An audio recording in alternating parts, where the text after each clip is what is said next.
Hi guys, it's Rob Slater from Not Just Travel, Not Just Cruise. Now, I've just spent a week on Virgin Voyages Scarlet Lady hopping around the Med.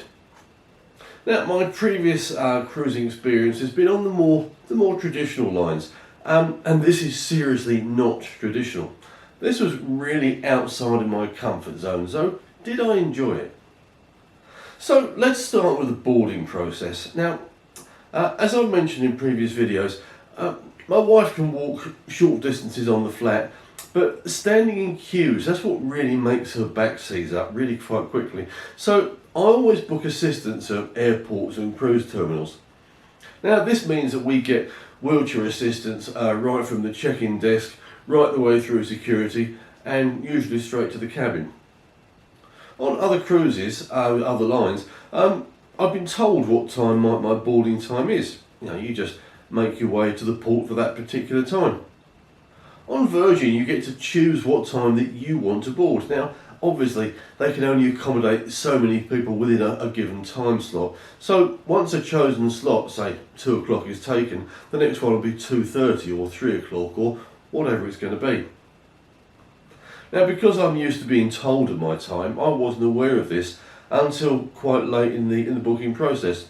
So my available time slot was really quite late in the day. It was 4 o'clock. So we stayed in Barcelona overnight. Here's a little side note, a friendly travel hack if you like. It's never a good idea to fly on the same day that you're cruising. There's just way too much that can go wrong with your flights and your airports. And of course, the ship won't wait for you. So anyway, after a day doing tourist buses around Barcelona, we made our way to the port and arrived there just after 3:30. I always think it's a little bit better to get there a bit early rather than late. We were then met at the terminal by the Virgin staff who asked for our check-in time. I told them I was slightly early, but that I had assistance booked. He said that shouldn't be a problem. I was then directed to the check-in desk to deposit my luggage. By the time I'd done that, my wife was already in a wheelchair behind me. We were then whisked down through the security processes and up onto the ship. Very, very painless, and to be honest, a marked contrast to the boarding debacle of my previous cruise. When you first walk onto any cruise ship, the welcome staff are all there, all suited and booted, all smiling and welcoming you on board. Virgin Voyages, they have their own welcome staff, but they're not suited and booted. In fact, this sets the tone for the whole voyage, as they are far more exuberant. Not so much, "Good morning, sir and madam, welcome on board us. Ahoy, sailors, welcome to Scarlet Lady." No, it wasn't Kermit, but hey, that's the sort of energetic vibe you get straight away. Now, boarding is always a bit chaotic, as you can have several thousand people getting onto the ship in over a few hours and then trying to find their way around, along with luggage being delivered and loaded on. And of course, this means that the lifts are quite often very busy and often unavailable, as the crew are using them to transport luggage. Now, I don't know whether Scarlet Lady has crew or luggage lifts hidden away from public view, but the public areas, well, they seemed less chaotic, and there was really little to no waiting for the lift to our deck. And then our suitcases were outside the door in less than about 45 minutes after we got in. Okay, let's have a look at the cabin. This is deck 9, port side towards the stern. It's a standard balcony cabin. Virgin Voyages call this a sea terrace. First impression, well, it's light and airy. The lights come automatically, curtains open and close automatically. Now this is part of Virgin Voyages' contribution to environmental sustainability. The curtains will close during the day, which will help stop the cabin from overheating, which then necessitates the air conditioning being on unnecessarily. So you have the usual double bed, which as normal can be altered into 2 singles.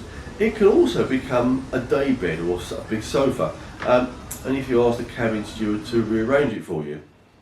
Single chair, stool for the dressing table, and a multi-use table that can be used either as a low table or put it up on end for something taller. Under the dressing table, small fridge with a decanter of fresh water which was refilled daily.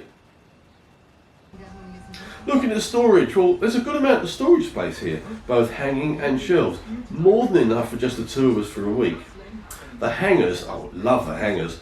They're really useful. Unlike other lines, these are ordinary hangers that you can take off, put your clothes on, and then put back on again.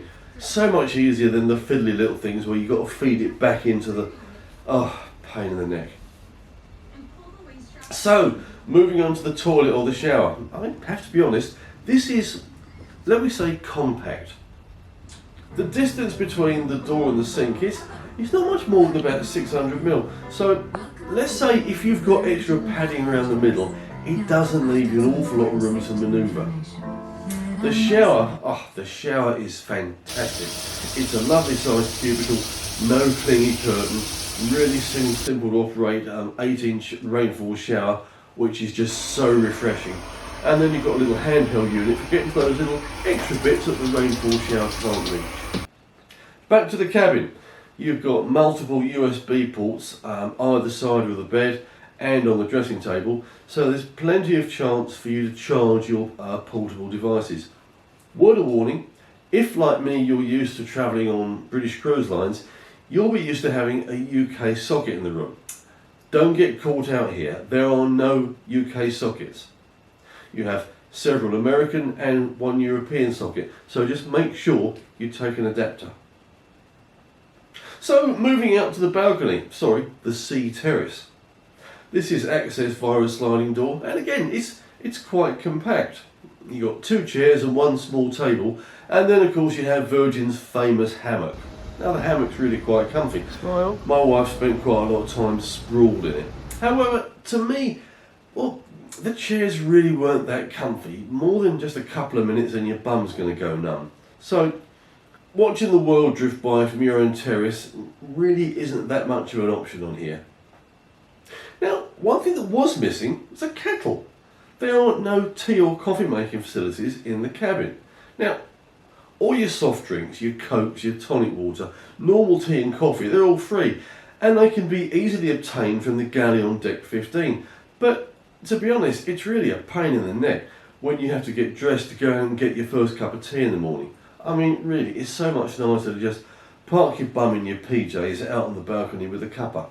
Yes, I know you can get it through room service, but hey, I want it now, not in 45 minutes time.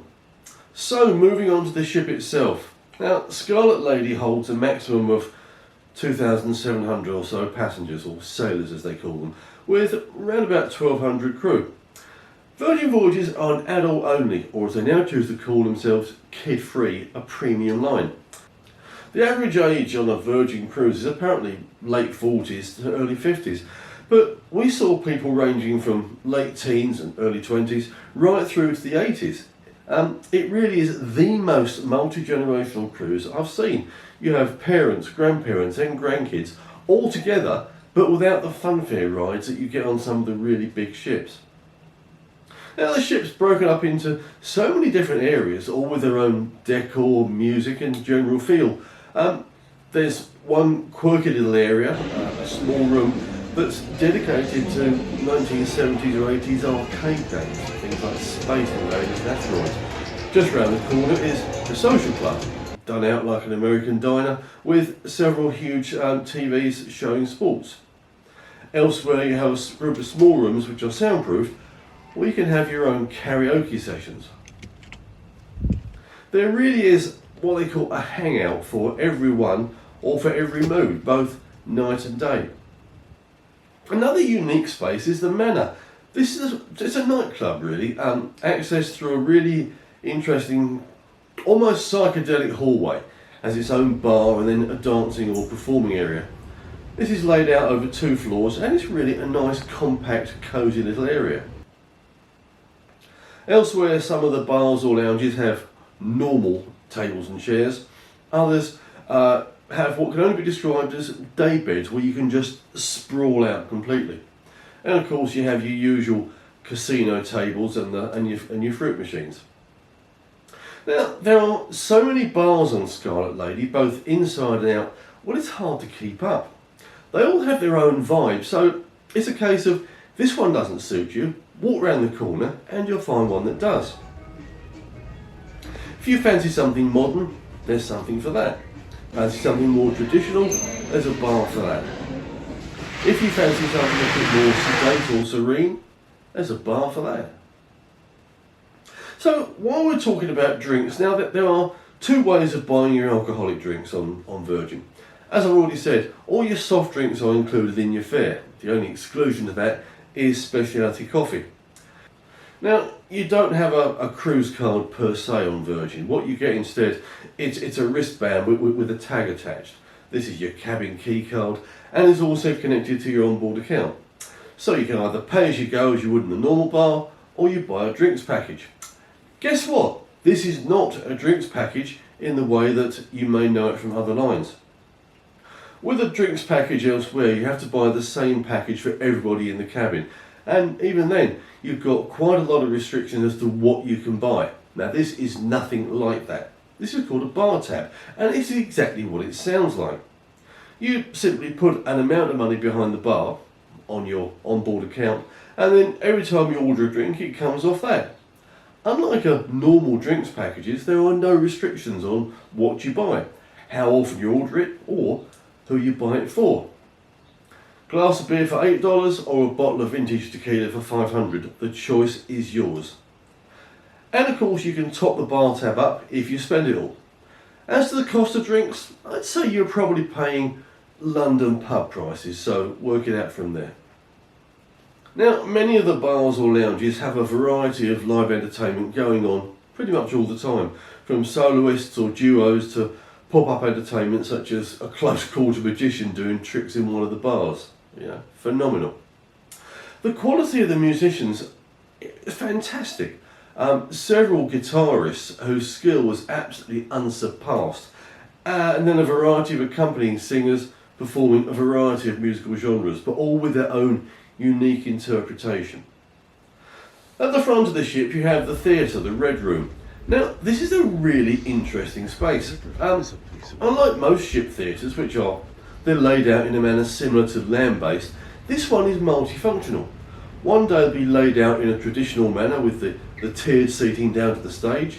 The next, the performing area, is in the centre, with the tiered seating either side.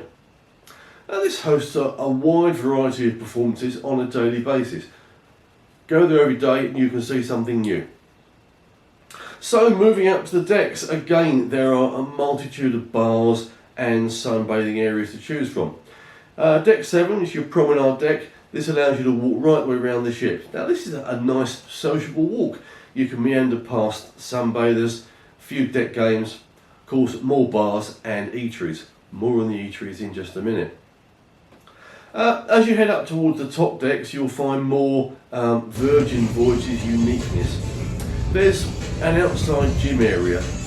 Looks like it's sort of loosely based on Muscle Beach in California, for those of you who want to sort of pump iron.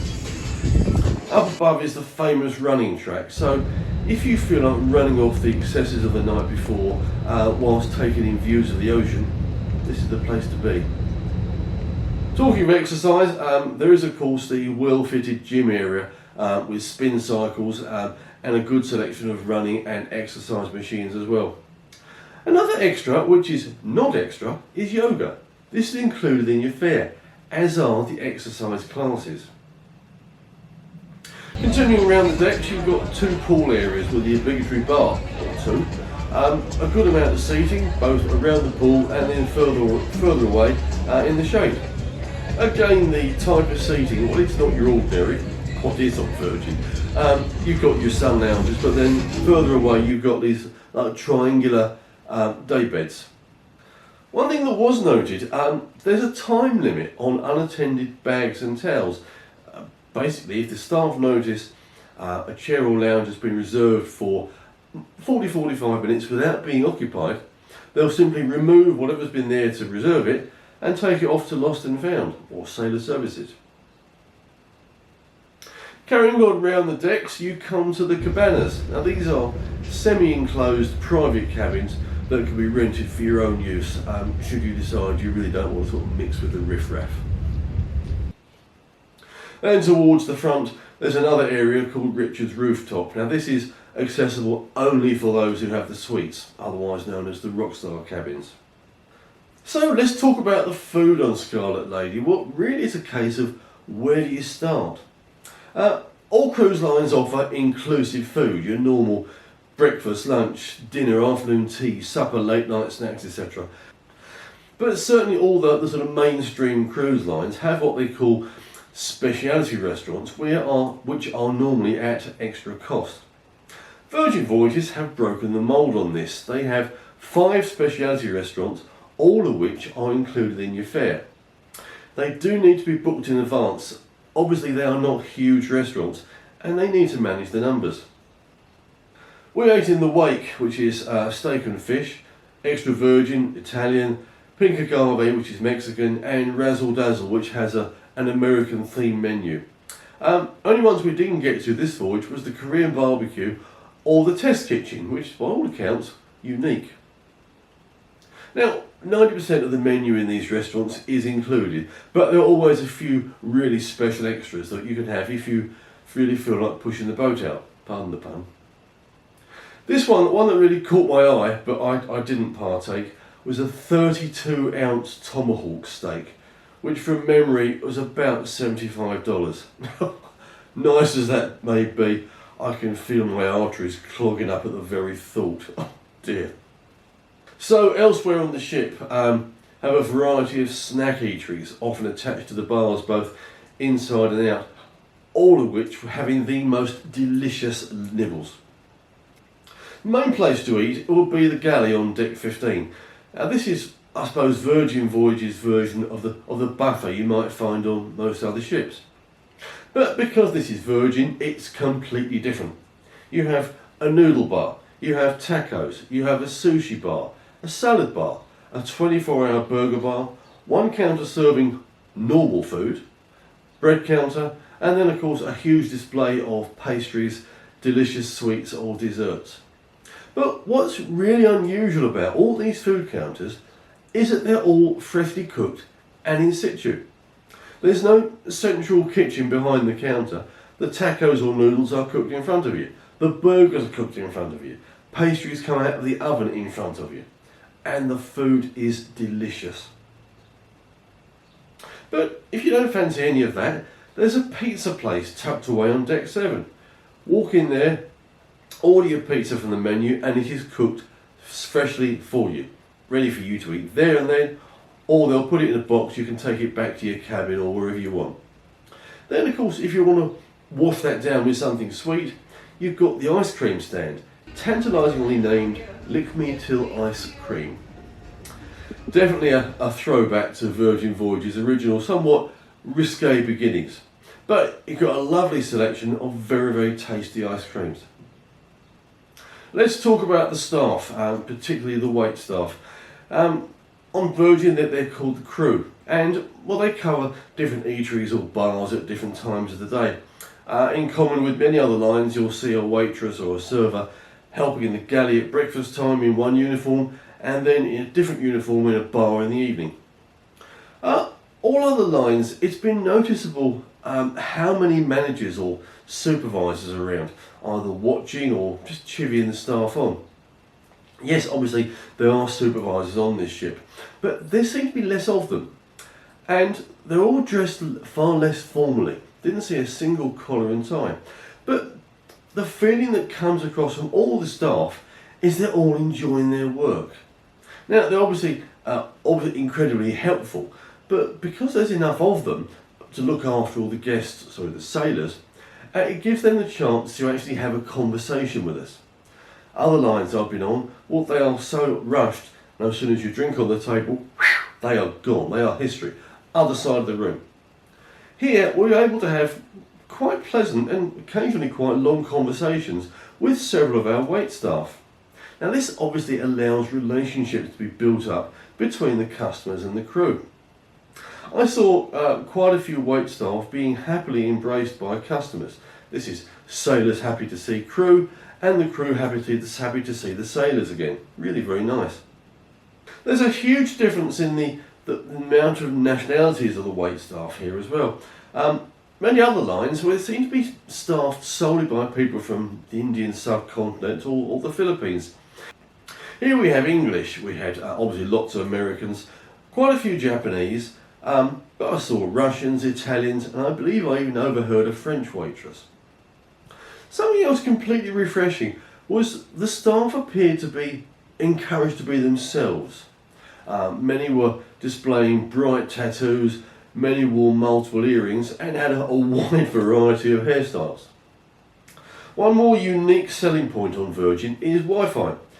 Many lines now offer you Wi-Fi to enable you to keep in touch with the world back home, but of course this is chargeable. Not so on Virgin. Your basic Wi-Fi connection is free. Now, I'm not entirely sure how I feel about this. I really do enjoy being able to just disconnect from the world for a few days, but having Wi-Fi the whole time meant that I was reachable. In common with many lines now, Virgin Voyages have their own app that you can download. You can use this app to check in, upload all your credit card details, passport details, etc. before you leave home. And then once on board, you use it to book excursions or dinner places, find out what's happening on board, or a wide variety of other things. This is the app that picks up the shake for champagne and allows the wait staff to find you. More about that in a minute. Now, one final thing, you simply cannot review a Virgin Voyages Lady ship without talking about Scarlet Night. This happens every trip and is an unashamed party at sea. Fun starts around 9 o'clock with the whole ship festooned in red. All the lighting is red, the crew, especially the happening crew, otherwise known as the events team, they're in full-on red or scarlet party clothing. You have random live performances around the ship, followed by a pool party on deck 15. Lots of sore heads on show the next day. So, disembarkation. Now, this was as smooth as the embarkation process. It's only a relatively short cruise, 7 days, so generally most people only had 2 cases. Another departure from the standard cruising protocol is the need to have your luggage outside the cabin by early or mid-evening for the crew to pick up ready for unloading. If you want it to be outside, for them to do it, put it outside by 10:30. For sake of ease in getting my wife around, I chose this option. We're then told had to be off the ship by 10:30 in the morning. Again, so much more relaxed than trying to get everybody off by 9. Previous cruise lines' disembarkation day have been an absolute debacle when trying to get breakfast. But here, as with so many other aspects, well, breakfast was gloriously relaxed. Yes, the buffet area was bigger, but it was nowhere near as frantic, as manic, as disorganised as I've seen on other ships. So, 10 o'clock, we wandered down to the central area, a very short queue, but we're off the ship in less than 10 minutes, down to the luggage reclaim, where the area was marked out by decks. Very simple, it's easy and stress-free. So, did I enjoy this voyage? Well, I have to admit, I was dubious in the beginning. I'd heard tales of it being like an 1830. Do I look like I do 1830 now? Hey. But it didn't take us long for both of us to relax and really get into the chilled out mood. This was ably assisted one sea day afternoon when I decided to surprise my wife with the shake for champagne. Now this is where you shake your phone, the app picks up the vibration, you hit the button that says yes, and a couple of minutes later a server appears wherever you are on the ship with a bottle of Moet Chandon on ice and a couple of chilled glasses. That is the way to spend the afternoon. So, from the minute you board, you're immersed in sound and energy. It's loud, it's vibrant, yes, it's in your face, and there's always something going on. Now, it is certainly not the most relaxing cruise on, but I've got to say, it's the most fun. So, who are Virgin Voyages for? The age range is huge. There is no typical sailor. It's for singles, couples, family groups, or parties. Certainly the promotional videos show the ship as being full of the young and diverse, but in reality it's for anyone with a young outlook. It really is a mindset. Now, I said at the beginning, this dragged me well and truly out of my comfort zone, but we enjoyed it so much, I booked one for next year. I think that says it all. So, thanks for watching. I hope you found this interesting. If you have any comments, please leave them below, and of course, give me a thumbs up and consider subscribing so that you know what I'm doing on my next research trip. That'll be another complete change of style saga. Talk to you soon.